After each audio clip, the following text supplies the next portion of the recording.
Alrighty, so we're at, for the record, part 13. Note, my grandfather was original domicile on the land of Louisiana. Well, I have aboriginals from both sides, mother and father. I'm connected to this heritage by blood. However, I am not part of any religious groups, political groups, militia groups, or movements. I'm operating in the truth. I reserve the right to speak for myself. Note, reference definition for educational purposes and not for division and strife. Israeli, citizen of the state of Israel, 1948, from Israel, plus Hebrew national designation suffix. I, also used in English as the objective, 1948.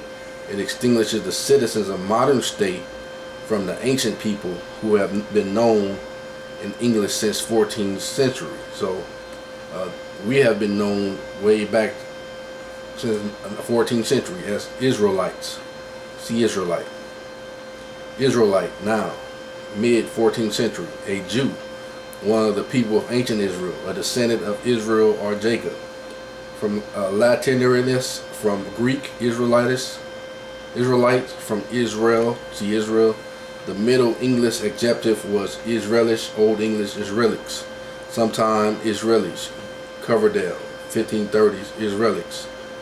So, and to counter any claim that this is false, you can't have it both ways. You can't say that you the ancient people and the modern people. You say it's an extension. So the modern people are actually living in the land today, known as Israelis. So you can't be Israelites and Israelis. So either you're Israelis, and there's proof you there in the country right now. And the actual Israelites is not a country, it's a people. And that's who we are. We are the Israelites. Zondervan, Compact Bible Dictionary, Jew. Originally, it is denoted one belonging to the tribe of Judah, or to the tribes of southern kingdom. 2 Kings 16:6, 25:25. So that's us. That's the Israelites. You just said the ancient people. Now let me show you the Israelis. But later meaning was extended, and it was applied to anyone of the Hebrew races who turned from captivity.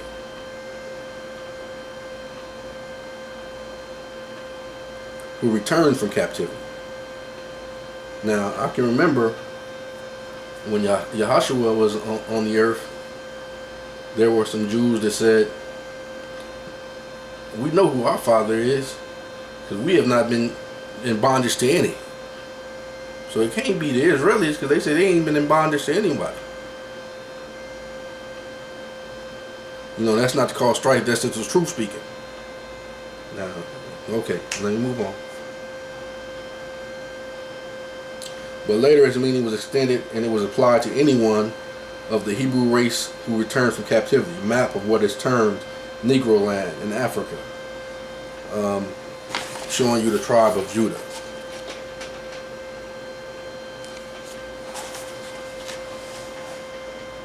And as we've learned, that actually Africa was renamed after, I believe, a European, but the actual whole land, the whole continent is a Mexim. Akabalam, if I believe I'm pronouncing it right. Akabalam, something like that.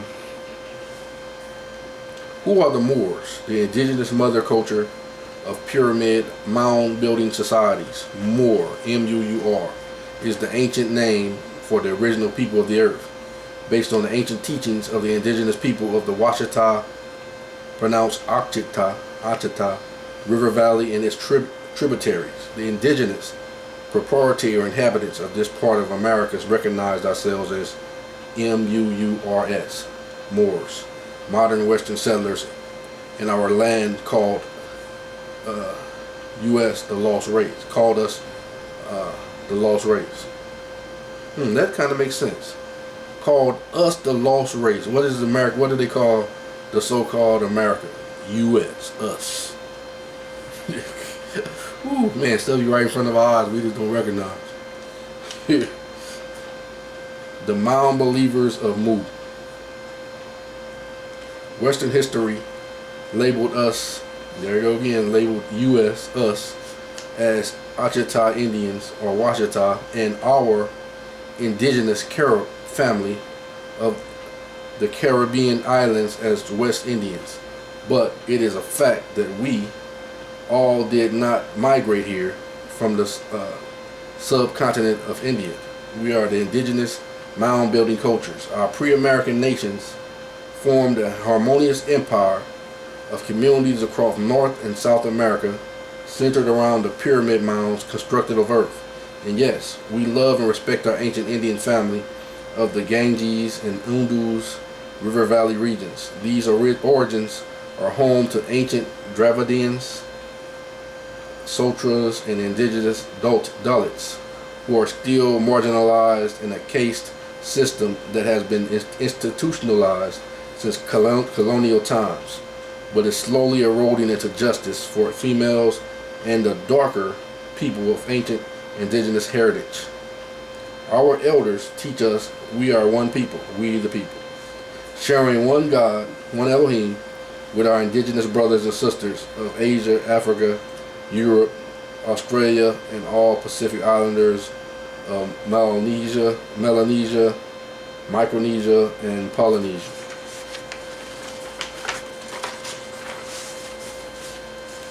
Our ancestors teach us that Mu, M-U-U, pronounced M-O-O, Mu, is the indigenous name of the land. Mu, M-U-U, is all matter, maternal purpose, divine matrimony, living, increasing, viewable life, procreation, effort for more. We are Mu. The most ancient people called ourselves M-U-U-R, M-U-T-U, A-M-D, and I guess that's a misprint, and M-U-T-U. One ancient word for the creator was M-U-G-U. Mu is the root. Long before the names like America, Africa, Asia, and Europe, the aboriginal humans called the land Mu. We are Moors. The universal title Mr. and Mrs., Madam, etc., Monsieur are rooted in Mu. Mu, ma, mo, mer, more, more. First thing we say each day, good morning. The ancestors teach about the respect for more recent civilizations have for Mu. A Judean Christian symbol for Mu has been a golden calf or a cow with a sun disk. This is just my thoughts on the matter. This is what Yah got us in trouble with him, because we was worshiping his creations instead of worshiping him. I think Romans 1 says something along that line. We worship the creation more than the creator. That's idolatry. You know, that's what we were known for back in the day, and that's what always kept us in trouble. That's why we're in the position we're in today. So those are just my thoughts. If you don't believe that, you don't have to accept that, but that's just my thoughts.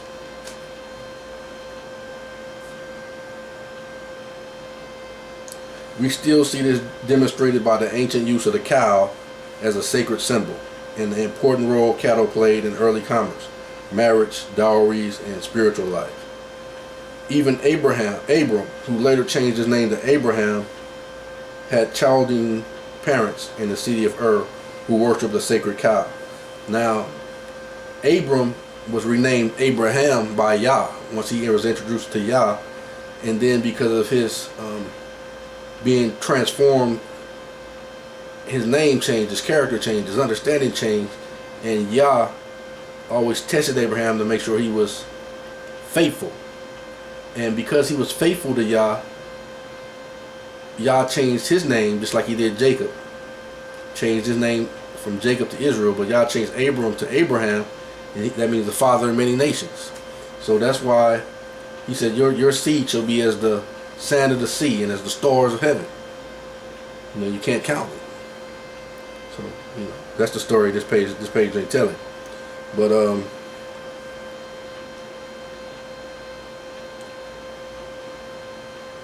Later, when followers of Moses lost faith while in the wilderness, they returned to worship of what?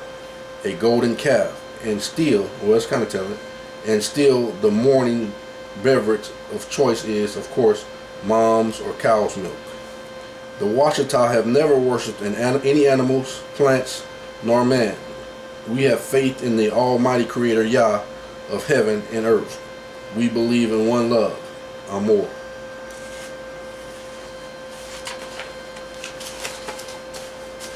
Okay, so that's the end of part 13, and I'll continue on the next video.